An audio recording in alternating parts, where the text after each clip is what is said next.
Classroom would look a little bit different because I would be the only one with a chair and you all would be standing. So today, only because we're going through the book of Ruth and all that, I thought I will sit today if you don't mind. Well, it reminds you of a classroom. See, that would be why we don't do it here, because me sitting cross-legged on the ground would probably require an ambulance to get me back up. But doesn't that stop the blood circulation? yeah, stop something. I know when they do your vitals, they always say, So- cross your legs. So they say, follow the rabbi and bathe in the dust of his feet. And so when we see Mary and Martha and Yeshua coming in, that's literally they're bathing in the dust of his feet, as a good rabbi of those days would be. So I think in order to do this, there are 4 chapters. So I think, Burl, I'm gonna start off today when we read, okay? And we'll get as much done as we can, and then we'll go back and do some commentary. Does that sound fair?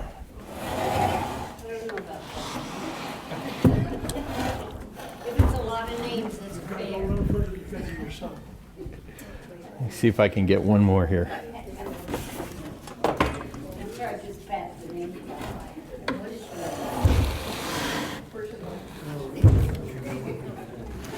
I guess I shouldn't be surprised, but you know, the national Sabbath observance of last Shabbat, I thought, well, I'm going to fish that around to as many pastors in town as I know, so, you know, if they have anyone who's curious, we're the place to come, right? And not a single one of them had heard of it, nor even heard of the National Day of Dedication. It was, I think the media effectively crushed that. But interestingly enough, it got a lot of coverage in Israel. A lot of people in Israel were aware of it. And I didn't get to watch the actual dedication, but on one of the WhatsApp groups, people were excited because apparently Trump read quite a bit from First Chronicles, from the dedication of the temple, Solomon's dedication of the temple. And that's a big deal. That's actually, you know, I cite that a lot in a Messianic synagogue, obviously, because it talks about Solomon way back then said, if anyone from the nations turns to this place, hear him, and God confirms that. So it's very much an international dedication of the temple, and so something I think that's really important. That's wonderful. It's interesting that the rabbi from the Temple Institute, Rickman, I can't remember. Mm-hmm. Toledo knows better, but anyway, he talked, you know, and he's not a believer in Messiah, but he connects with some Gentile believers. Yeah. And he has like a kind of a study of the Lord and things. And he was talking about, you know, about Shavuot and talking about the nations that you know, that they are the priests to the nation. Yeah. And that, And he was talking about how there's a growing, and this is from a Jewish point of view, about a growing desire of Gentiles to learn Torah and to learn. and that's where, yeah, the Torah Institute is getting flooded with that. And then there's a lot of interconnection amongst Orthodox in Israel. And so this one group, Israel 365, you've probably heard of that. That's come up. And that's Rabbi Tuli Weiss, who was born here in America and in Cincinnati, I think he was a rabbi. And then he's in Israel, and he's very openly and very intensely engaging Christian pastors and Christians in general, and he's formed kind of a coalition. It's called Israel 365 Action, one of the WhatsApp groups that I follow, he's got two separate groups in there, one for sort of the Jewish leadership of it, and then the other one is everyone. And so there's Christian pastors on there, you see Messianic Jews, though all of us are very careful in just saying, But nevertheless, it's very open to it, and you begin to hear how parallel the teaching is, because you see, many Orthodox Jews are what you call Messianic, in that they are awaiting Mashiach, and they have a very highly developed expectation of who Mashiach is and what he is, and it parallels exactly what we teach. And when, I've had my interactions with them at times, and they kind of blow off the whole thing about Jesus and say, it might be. And if it is him, we're all going to follow him, absolutely. And so it's, the whole idea then from a Messianic point of view is to present Yeshua, the Jewish Messiah. And as much as we can, try to get a little bit of space between the Jesus that Christianity reinvented, and now not condemning that. So again, it's a challenging place to be, because the Jesus of Christianity has saved millions of souls, yes, and brought to the world, truth and justice and all that. So it's a wonderful, absolutely wonderful thing. It's just that in order for us to look at it critically and clearly, we really need to present Yeshua in his Jewish context completely. So here we are. We're at the book of Ruth on the second day of Shavuot, Chag Shavuot Sameach. Happy Shavuot, if you will, Feast of Weeks. Let's say our blessing before we dive in, and then, as I say, I'll start reading, and we'll try to make the reading as efficient as possible today, so we can get through it, 4 chapters, so that we can talk about it. Baruch atah Adonai Eloheinu melech haolam, Asher kiddushanu b'mitzvotov v'tzivanu la'asok b'divrei Torah. Blessed are you, Lord our God, King of the universe, who blessed us with your commandments and commanded us to immerse ourselves in the words of the Torah. Adonai our God, please make pleasant the words of your Torah in our mouths and in the mouths of your people, Israel, and all those grafted into the tree of Israel. And may we and our descendants and the descendants of your people, the whole house of Israel, all be perceivers of your name and students of your Torah for its own sake. Blessed are you, Adonai, who teaches Torah to his people, Yisrael. Amen. All right, I will get started, and then I'll turn it over to you, okay? Ruth chapter 1. In the days when the chieftains ruled, that is, the judges, there was a famine in the land, and a man of Bethlehem in Judah with his wife and 2 sons went to reside in the country of Moab. The man's name was Elimelech. His wife's name was Naomi. His 2 sons were named Machlon and Chilion, Ephrathites of Bethlehem in Judah. They came to the country of Moab and remained there. Elimelech, Naomi's husband, died, and she was left with her 2 sons. They married Moabite women, one named Orpah and the other Ruth, and they lived there about 10 years. Then those 2, Machlon and Chilion, also died. So the woman was left with her 2 sons and was left without her 2 sons and without her husband. She started out with her daughters-in-law to return from the country of Moab, for in the country of Moab she heard that the Lord had taken note of his people and given them food. Accompanied by her 2 daughters-in-law, she left the place where she had been living, and they set out on the road back to the land of Judah.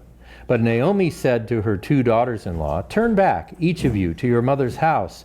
May the Lord deal kindly with you, as you have dealt kindly with the dead and with me." May the Lord grant that each of you find security in the house of a husband.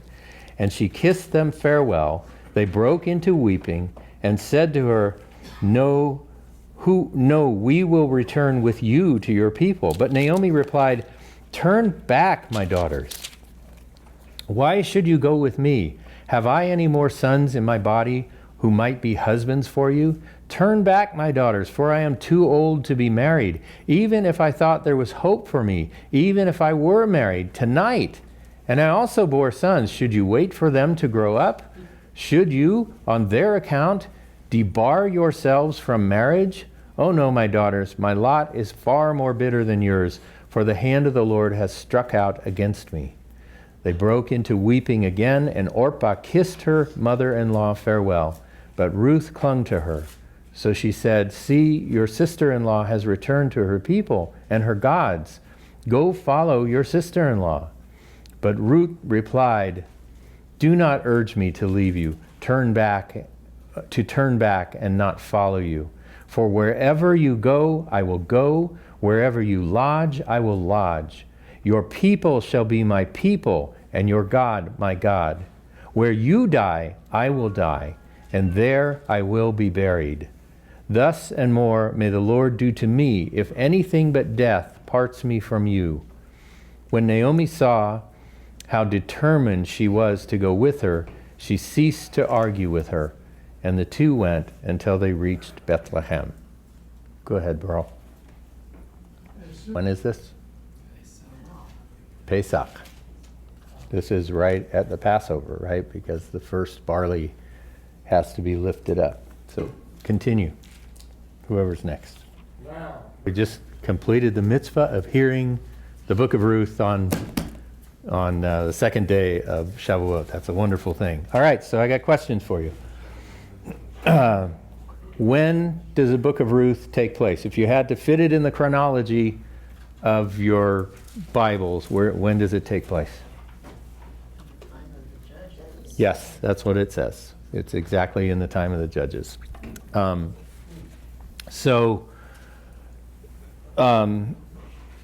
do you suppose wrote the book of Ruth? According to Jewish tradition, it is Samuel. Samuel wrote the books of Judges and the books by his name, and then this book, Ruth, which would, of course, sandwich right in between. If you were to try to put it in chronological order, it would come somewhere after the books of Judges and before Samuel. So he had, whenever an author writes, they have a purpose, right? So Samuel, if you would picture and think of all the things that he's written, he's writing down a narrative of the early history of Israel from the time they entered into the land on. So Joshua, picked up the book of Joshua. It was written by him. Moses wrote the 5 books of Moses. But of course, there's these neat connectors, because our sages reason to it, and in both the book of Deuteronomy and in the book of Joshua, the authors die. So according to our sages, Joshua wrote the last 8 verses of Deuteronomy, and then who wants to guess who wrote the last few verses of the book of Joshua? Samuel? Pinchas. According to our tradition. And this we'll find out today is pretty interesting. If you look in the book of Judges, towards the very end of Judges, the horrific events that happen with the civil war that almost wipes out a tribe, and the cause of that is people in Gibeah behaving exactly like Sodom and Gomorrah, and the concubine gets cut into pieces and sent out. It was a horrible time. And in the course of that book, you find out that it was Pinchas who was the high priest over Israel at that time. It's, understanding the overlap of all these things is really important. It helps you to contextualize these things. So here comes Samuel. What do you suppose is the most important thing that Samuel accomplished in his time on earth? He legitimized David's reign. He literally anointed him. Yeah. So, I think we see that here. and of course, whenever we're talking about David, what are we really talking about? The Messiah. The Messiah. So the messianic lineage is David. So Samuel knows all this. He was part of it. God spoke with him. Why did he have such a great relationship with God? Burl and I were talking about this today. His mother, yeah. Now, did you suppose she just donated him? How do you?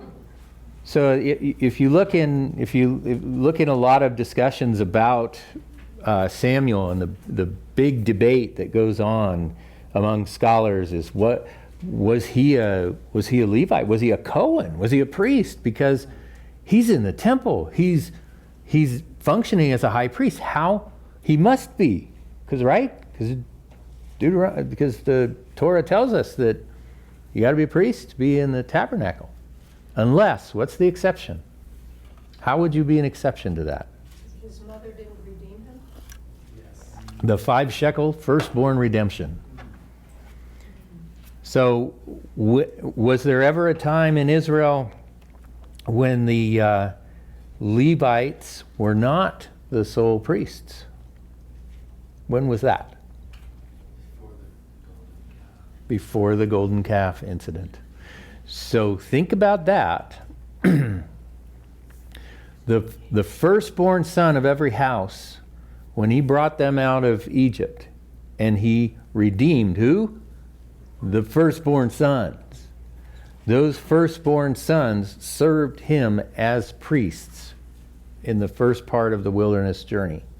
And that means that when you're listening to the story of the revelation at Mount Sinai and all that thing that we talked about in my sermons when we went through that, of the offerings being done at the foot on the altar, and the blood being spattered and all that was accomplished by firstborn sons. Firstborn sons did the offerings to God at that time. So by not redeeming Samuel with his 5 shekels, then mom says, I lent him to the Lord.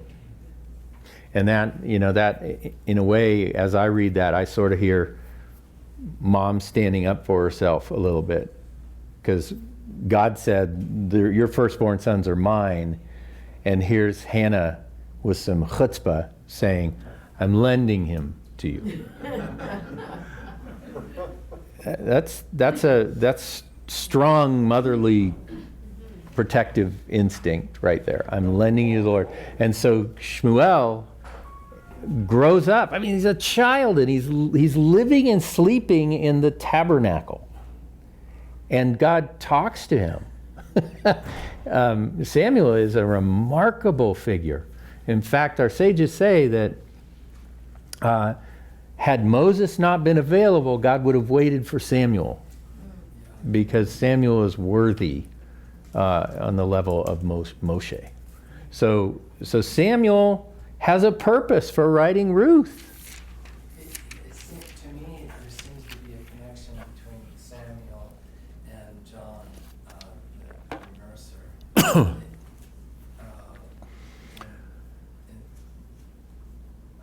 There's at least a priestly connection. There's a priestly connection, and because Samuel introduces David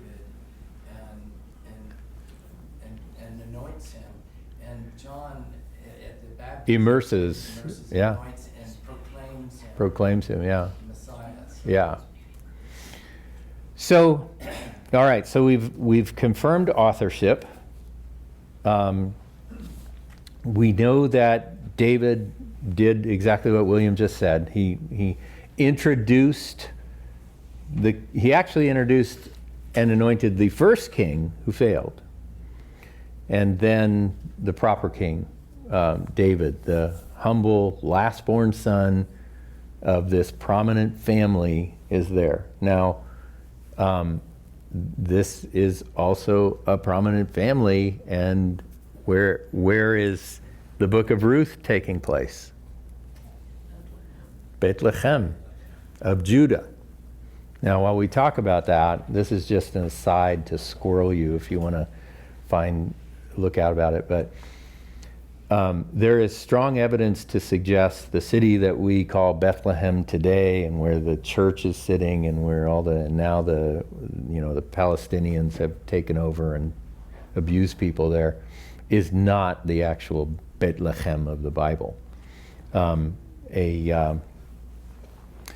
An Israeli archaeologist has found what he thinks is, and unfortunately, they stopped any research on it. They don't, obviously there's political concerns, international political concerns. You could embarrass the entire Christian world.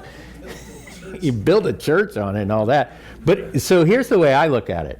This means that if you ever make a trip to Israel, you can go see the actual Bethlehem without all the carnival surrounding it. And it makes a lot more sense. It's only, it's in the vicinity of Sephora. It's only 7 kilometers from Nazareth. So a woman in her 9th month of pregnancy, if she was going to ride from Nazareth all the way to the Bethlehem that we know today, it's like 175 kilometers.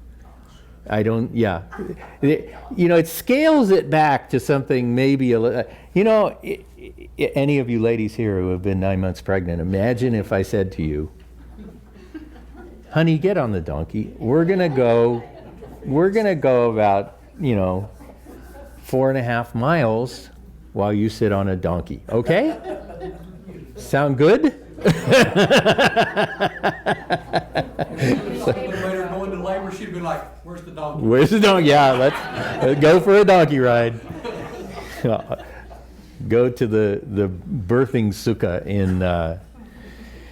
in Bethlehem. Anyway, so that's just an aside to squirrel you. If you ever want to find that out, there's all kinds of good stuff with that. All right, so now we have this set up. Now we have this prominent man, right? Elimelech. And Elimelech essentially means God is king. My God is king. My God is king. And he's a prominent man, which means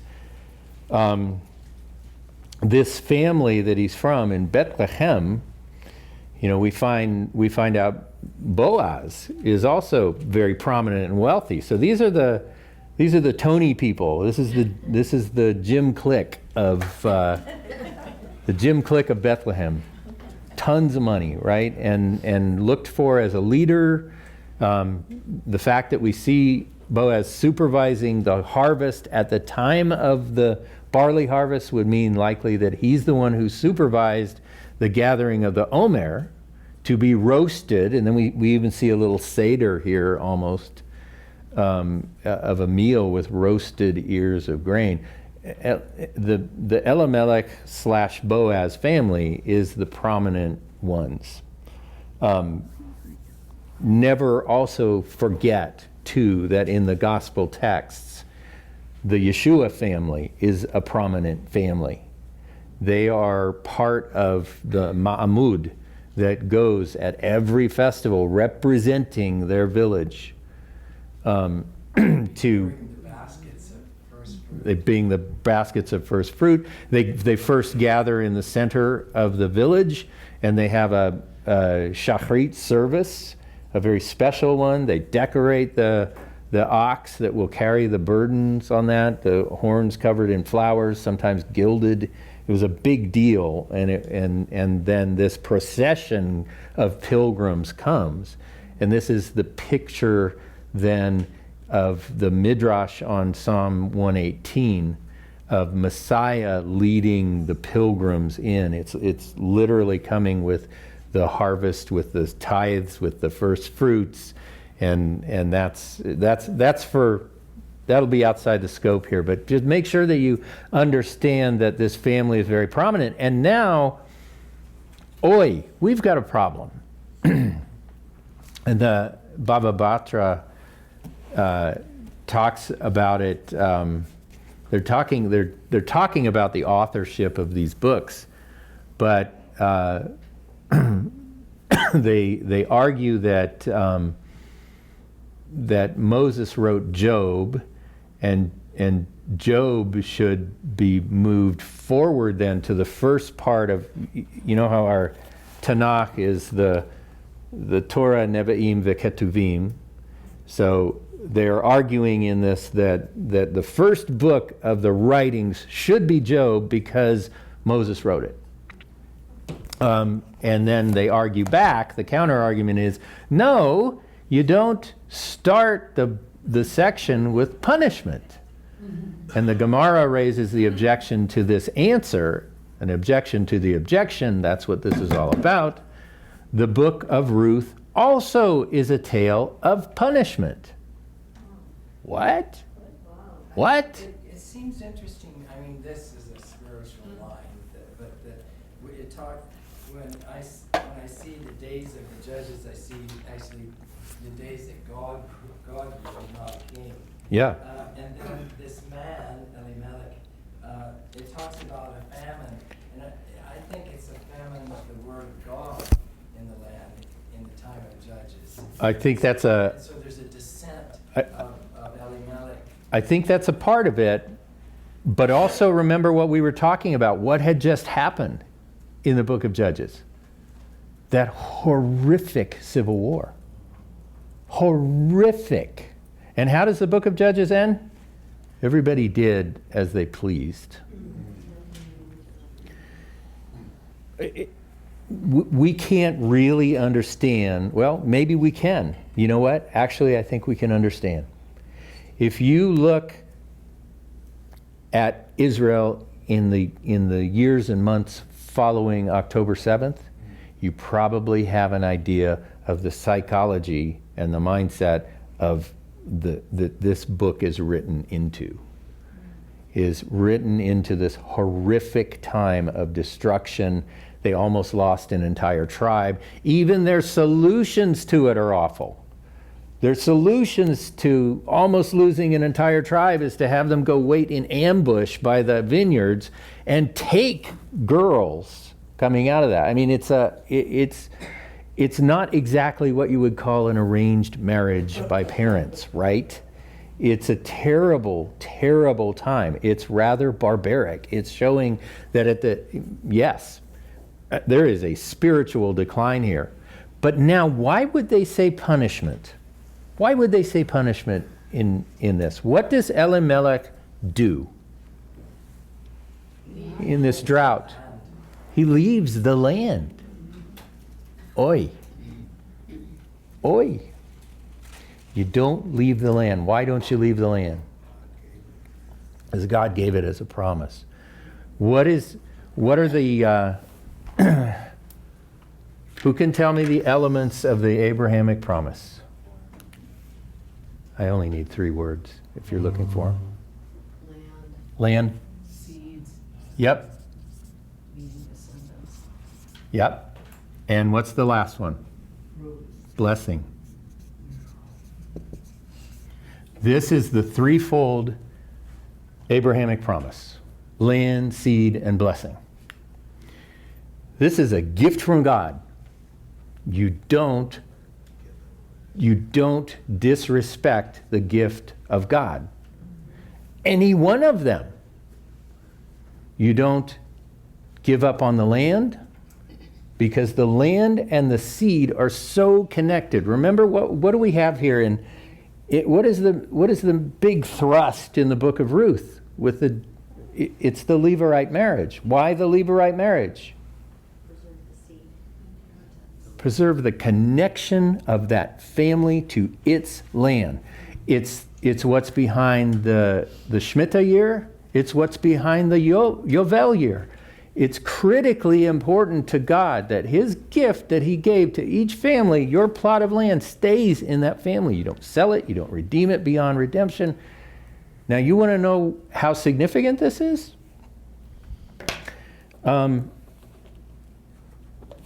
Who could tell me what are the words that the section about the Akedah, the binding of Isaac, starts with? It's a transitional phrase.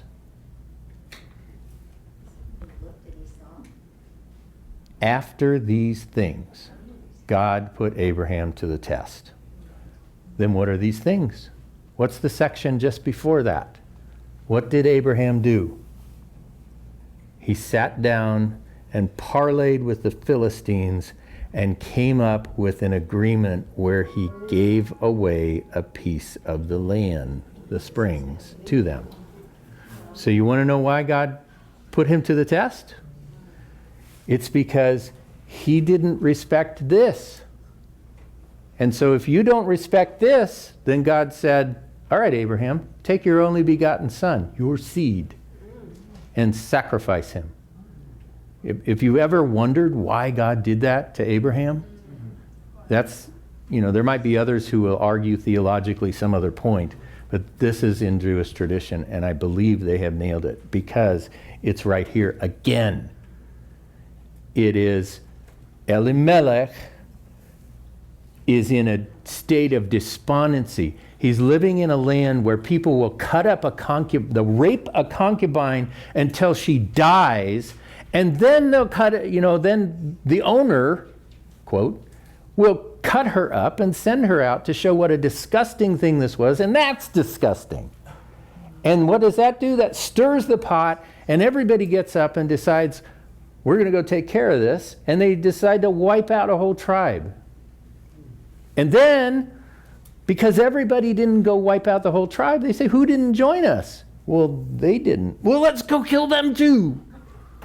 And that's actually how we end up with that whole thing, getting daughters stolen out of the vineyards in order to become wives. If we could be transferred back in that time, I think we would be as disgusted with that time as many of us are with our own nation here and the kind of moral decay that we are in. That's so Elimelech, my God is king, and his family leave the land. Now, here I'm going to get really controversial. It doesn't say this in the Torah, but can we imply, can we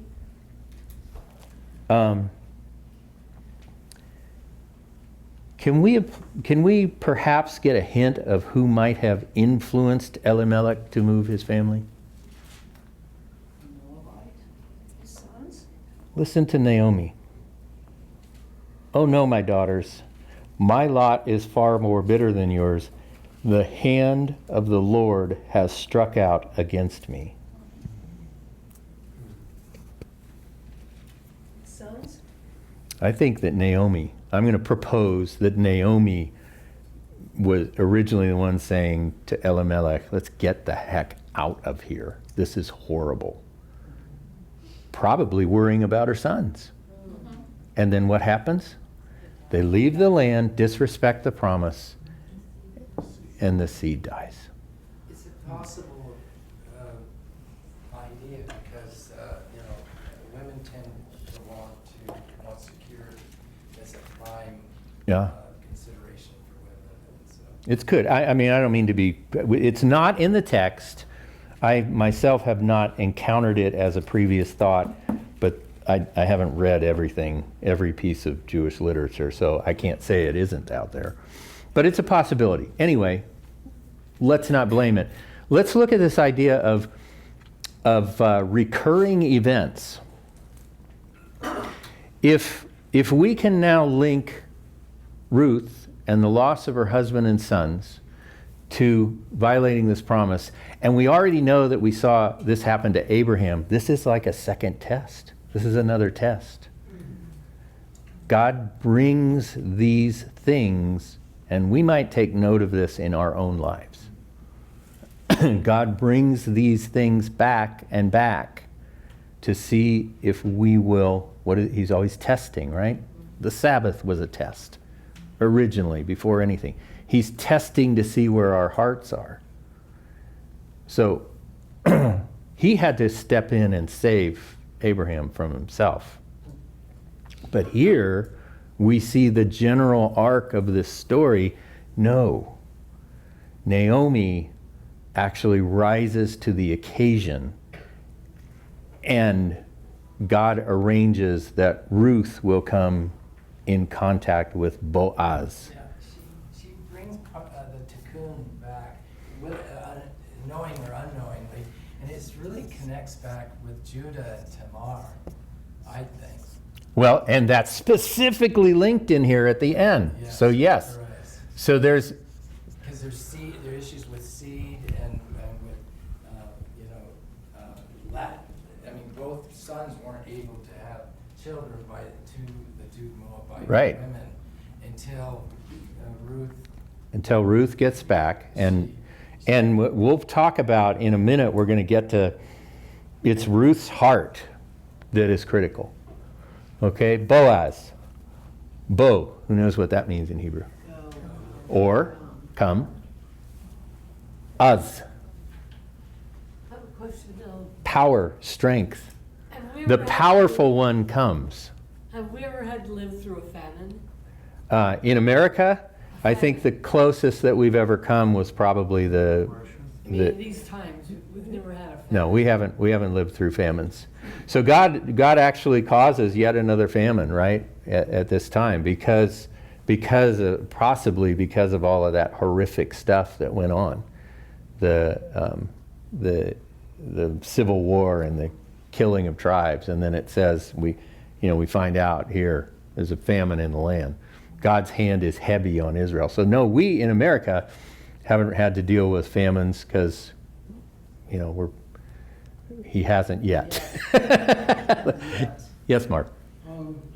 Just wondering, so since Messiah is called my servant, Yeah. and they named their child Obed, Yeah. is there like I think the messianic link in here, this is getting to answering our question about Samuel. Samuel, the book of Ruth is a template of the messianic redemption of all mankind. And furthermore, I will say, this is the book of Ruth is a commentary on Jewish-Christian relations. I agree. Completely. We'll get to that in a minute, but if we run out of time, I want that to be a take-home for you. Ruth is a commentary on that. So Boaz, the strong one, comes, and he's said to be what? A goel, a redeemer, a kinsman redeemer.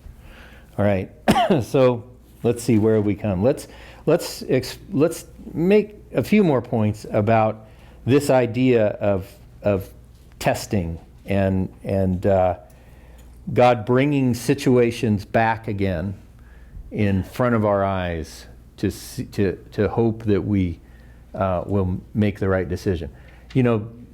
Hasidic thought takes this to the ultimate extreme, talking about souls being connected to previous souls and being put on this earth for tikkun, and to have an issue put in front of them again to see if they will make the right decision again. The Hasidic thought takes this to its absolute extreme. But we can at least see it without all of that sort of stuff. We can see it in here. We even, in this, we see parrots, right? You mentioned parrots. And what does the story, we get this much paragraph about the birth of parrots, right? Who can tell me about the birth of parrots? What happens? He broke through ahead of Who's, the firstborn. first of all, who's his mom? Tamar. Tamar.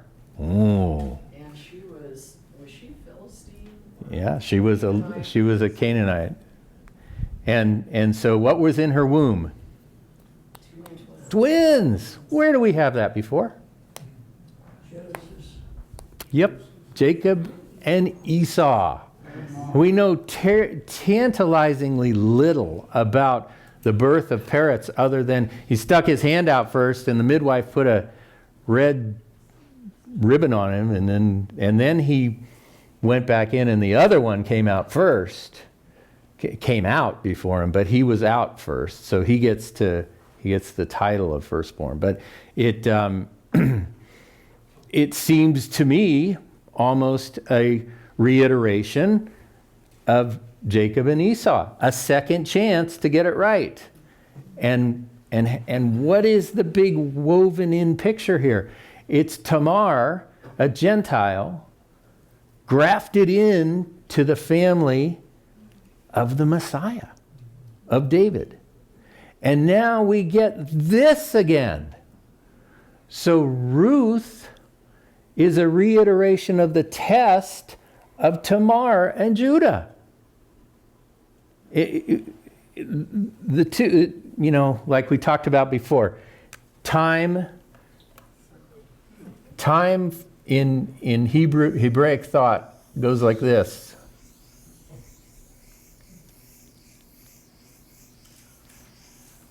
It's cycle upon cycle upon cycle upon cycle. And every now and then, this spiritual peace, this space and time, this alignment of spiritual forces happens again and again and again and again and again and again, which is why prophecy has a short-term outlook and also has a mid-term and also has a long-term outlet very often, because God will bring these things back. Jacob and Peretz come in here. And in this case, they get it right because it doesn't set up enmity. There's no follow-through rivalry we're suffering to this day with the mistake of Jacob and Esau, of that whole thing. And so this comes back. So now here's Ruth addressing the same thing. And Ruth and the strong one who's coming and Naomi, they all get it absolutely right. And let's also look at this. Once they have a baby, the book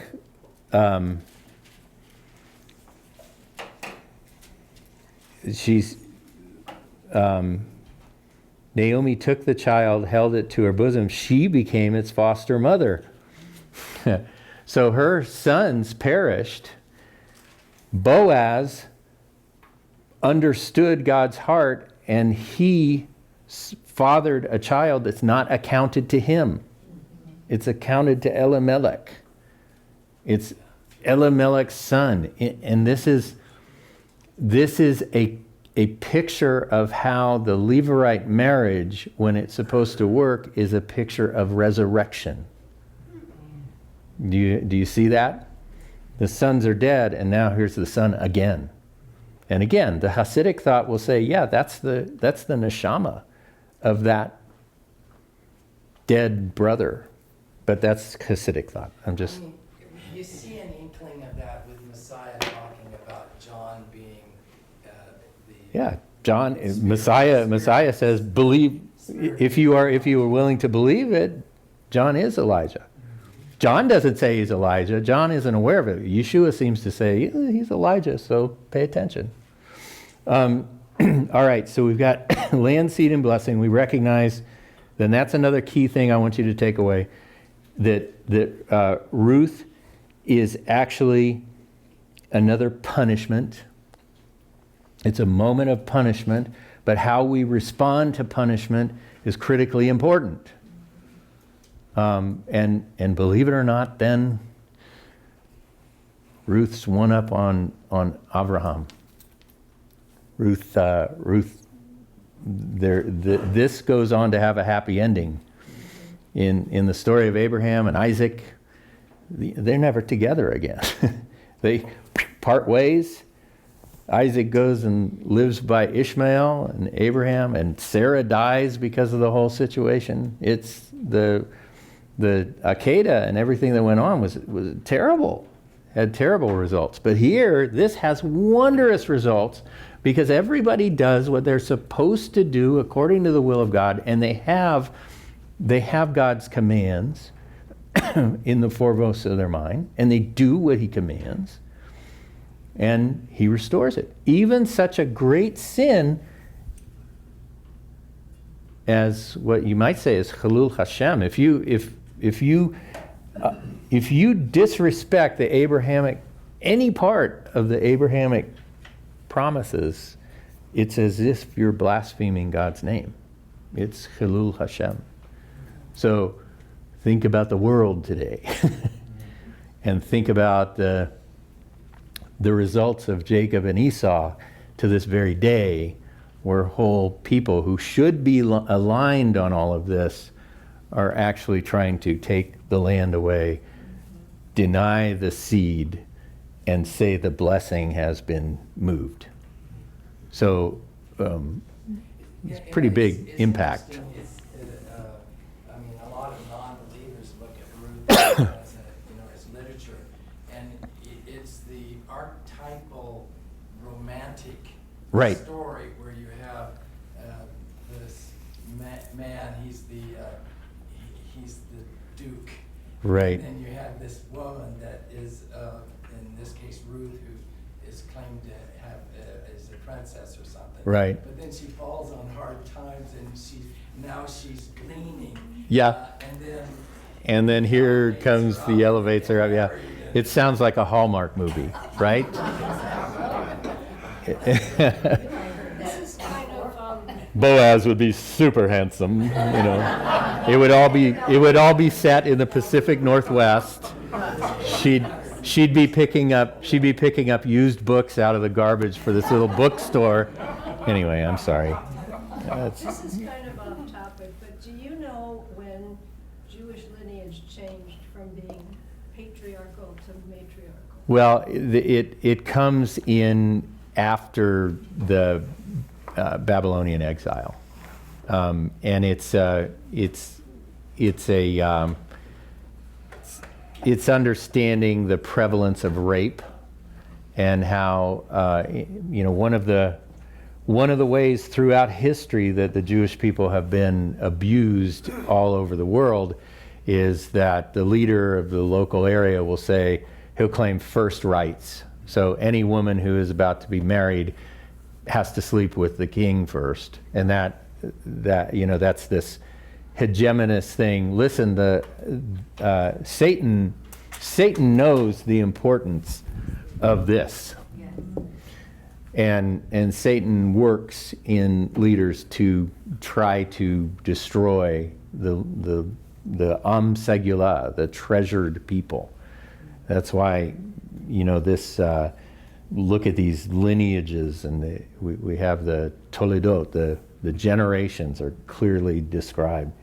So good question. Yeah, it came in as a result of that. It was already in place at the time that Paul is writing, because Paul makes his decision about circumcising Timothy or Titus, depending on whose mother was Jewish.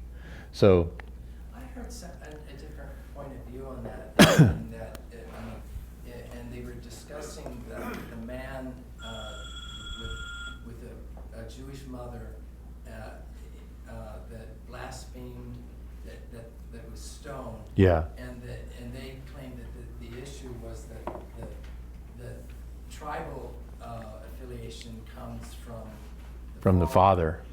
but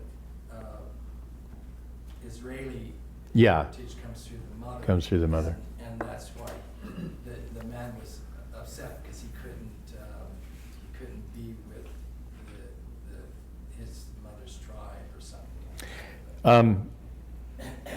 We're now out of time. We didn't really get to it, but I guess the last thing that I'll share with you is, when Paul used the analogy in Romans 11 of grafting in to the tree of Israel. There's evidence in the Talmud that it was already an understanding. There's a citation in there that says God, speculates that God spoke and said, I have two goodly branches to graft into you. One of them is Ruth, and the other is a wife of Solomon. And both of them are also in the lineage of Messiah. So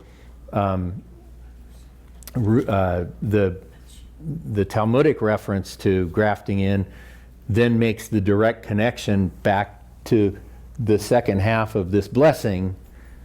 And it said that God grafted them in. Why? Because he promised that all the families of the earth will be blessed through you.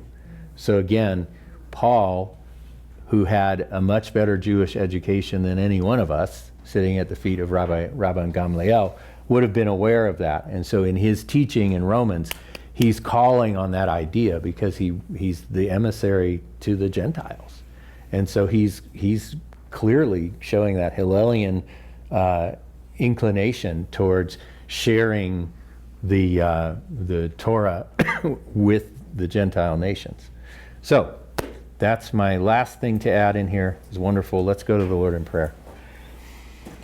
Blessed Lord our God, we thank you for raising Samuel in your house and inspiring him to leave these wonderful texts behind for us. Lord, I pray that you've allowed us to open our eyes a little bit to the purpose of this book. And perhaps we can see ourselves in it, and then perhaps we too can have the attitude of Boaz and Ruth as we continue to build this messianic congregation, that we will be like Boaz, who will treat Ruth exactly like a native born, and that those that are like Ruth will be as dedicated as she was. Your people are my people, your God my God, all the way even unto death. Lord, I thank you for this book. I thank you for this beautiful Shavuot day. And I pray this all b'Shem Yeshua. Amen.